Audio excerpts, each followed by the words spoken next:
하나님을 섬기는 것이 정말 유익한 겁니다. 가장 유익한 거예요. 왠지를 밝히고 있는데 한번 보시겠습니다. 말라기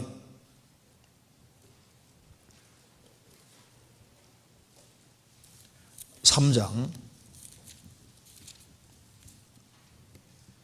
16절. 그때 여호와를 경외하는 자들이 피차에 말하며 여호와께서 그것을 분명히 들으시고 여호와를 경외하는 자와 그 이름을 존중히 생각하는 자를 위하여 여호와 앞에 있는 기념책에 기록하시느니라. 하나님을 섬기는 것은 일생일대에 제일 유익한 겁니다. 왜냐하면 구원받을 때 생명책에 영원히 이름이 안 지워지잖아요. 그리고 이제 구원을 받고 난 이후에 하나님을 섬기는 모든 것은 생명책에, 기념책에 다 기록되고 있다 그 말입니다. 그러니까 여기에 이 타락한 시대에 여호와를 경외하는 자들이 피차에 말하며 하나님을 섬기는 그런 성도들이 피차에 말하며 서로 같이 모였습니다. 그리스도인들이 신약시대로 말하면 신약시대 그리스도인들이 같이 모이는 것도 주님 기록하셔요. 피차에 말하며 서로 대화하는 것도 주님 기록해 놓습니다. 우리가 주의를 위해서 이렇게 하자, 그런 것을 계획하고 도모할 때, 하나님 영광을 위해서 도모할 때 그걸 주님께서 들으시고 그걸 다 기록해 놓으셔요. 그것을 분명히 들으시고 여호와를 경외하는 자와 그 이름을 존중히 생각하는 자를 위하여 여호와 앞에 있는 기념책에 기록하셨느니라. 이번 주일은 음식을 뭐로 만들 거냐, 같이 모여서 의논 탁 하고 같이 협력하고 요리하고 이런 거 있지 않습니까? 서로 대화하는 것도 주님 기록하고 있는데 일하는 건 당연히 기록하시죠. 그러니까 영원히 기록해두는 그 기념책은 순간적으로 기록나는 게 아니라 그 영원히 기록되는 거니까 너희들이 하는 일을 내가 영원히 기록해 놓는데 이게 유익한 게 아니냐 그 말입니다. 그죠? 다 기록되고 있는 거예요. 이게 기록되고 있는지 모르니까 헛되다고 하지, 하나님은 눈에 안 보이지만은 다 보고 들으시고 내가 기록하고 있다 이렇게 말하고 있는 거예요. 여기 시편 56편입니다.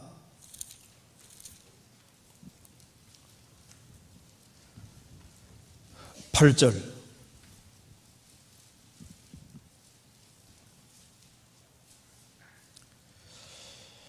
나의 유리함을 주께서 계수하셨으니 나의 눈물을 주의 병에 담으소서.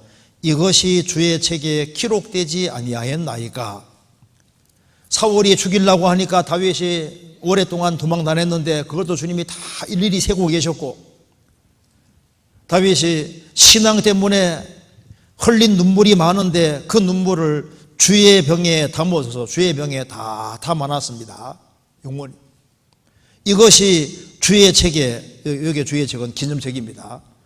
주의 책 기념책에 기록되지 아니하였나이까. 기록되어 있습니다. 그 사람들은 이렇게 말합니다.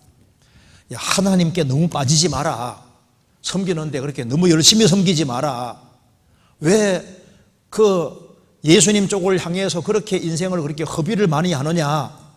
허비다, 헛되다, 이런 식으로 속입니다. 마리아가 옥합을 다 깨뜨리니까 뭐라 했습니까? 어찌하여 이것을 허비하느뇨?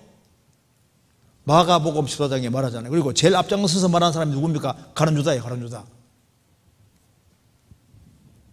그 가난한 자들을 생각하는 게 아니라 유다는 도둑놈입니다. 자기가 그 돈 갖고 싶은 거예요. 예수님께 옥합을 깨어 바친 것이 그게 허비냐? 허비가 아니잖아요. 신앙생활해도 그냥 적당히 해. 너무 미치지는 말어. 너무 열심히 하지 말어. 왜 그 낭비 자꾸 해? 예수님 뭐라 했는지 아시죠? 요한계시록 2장에 뭐라 했습니까? 서머나 교회 성도들에게 내가 너의 환난과 궁핍을 안다.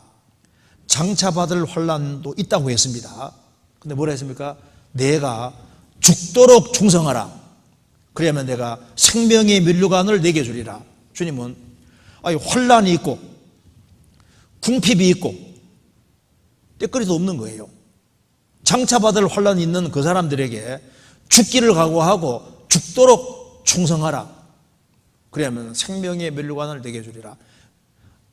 나를, 주님을 철저하게 섬기는 건 절대 낭비가 아니고 헛된 것이 아니라고 주님께서 말씀하신 겁니다. 라오디게아 성도들은 우리는 부자라 부유하여 부족한 것이 없다고 하지만 주님 뭐라 했습니까? 너의 가난한 것과 가련한 것과 눈먼 것과 벌거벗은 것을 알지 못하는도다. 서머나 교회는 먹을 것도 없고 가장 어려운 상황이지만 실상은 부유한 자라 말씀하셨잖아요. 라오디게아 교회는 뜨뜻미지근했습니다. 성경에 뭐라 했습니까? 예수님이 내가 열심을 내라, 회개하라, 그렇게 말씀하셨죠. 열심을 내라고. 우리는 주님을 위해서 아무리 열심을 내도, 더 열심을 내도 그거보다도 더 열심을 내야 되는 것이 맞는 거예요. 그렇죠? 왜? 살아계신 하나님이시니까. 그래서 교회당을 짓는데 그렇게 왜 물질을 많이 들었느냐? 전도하는데 그렇게 돈을 많이 들었느냐? 복음 전도에 왜 그렇게 신경을 많이 쓰느냐? 그게 얼마나 유익된 일인지 모르기 때문에 그런 겁니다. 하나님을 섬기는 것이 헛되냐? 헛된 게 아니라 주님이 다 기록하고 있는 거예요. 말라기 다시 보시겠습니다.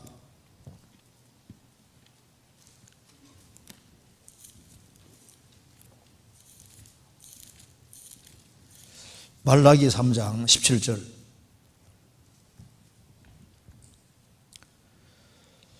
만군의 여호와가 이르노라. 내가 나의 정한 날에 그들로 나의 특별한 소유를 삼을 것이요 또 사람이 자기를 섬기는 아들을 아낀같이 내가 그들을 아끼리니.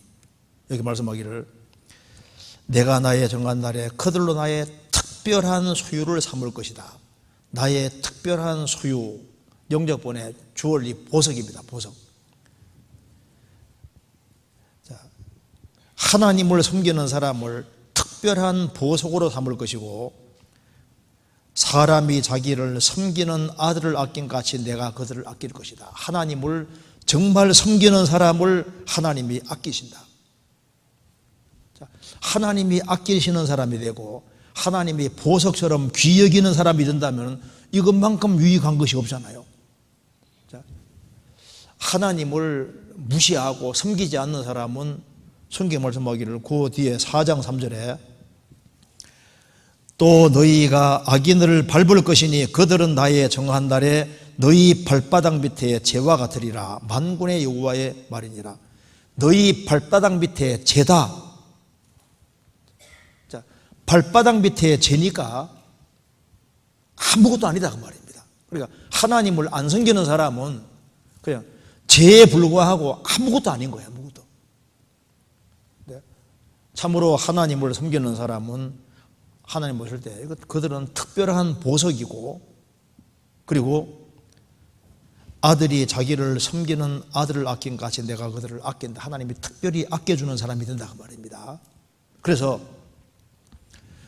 하나님을 제대로 섬기는 사람은 일생 동안 뭐로 사느냐? 하나님의 은총, 은혜를 받고 살아가는, 은혜를 받고 살아갑니다. 신명기 28장 보시겠습니다.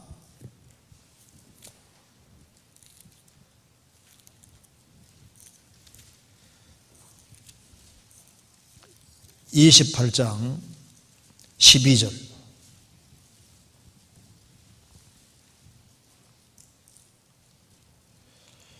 여호와께서 너를 위하여 하늘의 아름다운 보고를 이루사 내 땅에 때를 따라 비를 내리시고 내 손으로 하는 모든 일에 복을 주시리니 내가 많은 민족에게 구워줄 대로 너는 꾸지 아니할 것이요. 이스라엘 백성에게 하신 말씀입니다. 여기에 하늘의 아름다운 보고 보물 창고를 열어사 그 말입니다. 하나님은 하늘에 보물 창고를 가지고 계셔요. 그래서 내 땅에 때를 따라 비를 내리신다.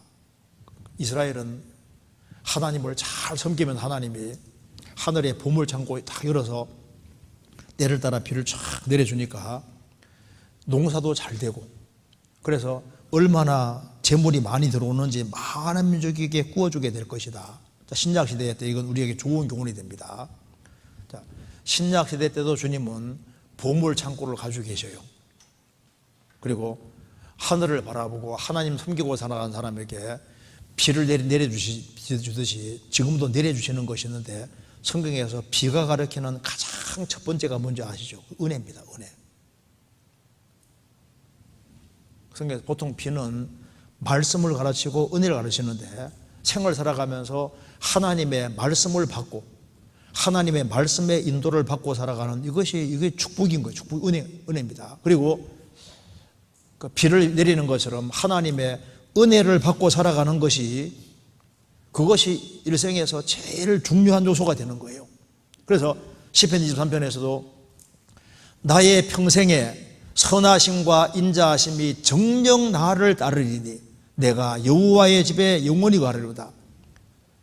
여호와가 나의 목자가 된 사람은 나의 평생에 주님의 선하심과 인자하심 사랑이 정녕 나를 추적할 것이다. 일생 동안 구원을 받고 하나님을 섬기고 살아가는 사람은 하나님의 은혜 속에 삽니다. 은혜를 계속 받고 살아요. 그러면 이제 은혜를 받고 살아가는 사람에게 어려움은 없느냐? 어려움이 있어요. 고난 받는 것이 내게 유익인 경우가 많습니다. 주님은 은혜를 듬뿍 주는 사람은 주님께서 은혜를 더 듬뿍 주려고 낮추십니다. 그렇죠? 겸손한 자에게 은혜 주신다 했는데, 우리에게 교만한 구석이 많잖아요. 주님 교만한 걸 부수기 위해서, 더 큰 은혜 주시기 위해서 여러 가지 어려운 것을 허락하십니다. 우리가 불순물이 많이 있어요. 그래서 우리에게 고난을 주시는 것도, 왜 고난 주시느냐? 고난도 은혜입니다. 자, 왜 고난이 은혜냐면 이건 틀림없어요. 성경 찾아보시겠습니다. 베드로전서 5장입니다.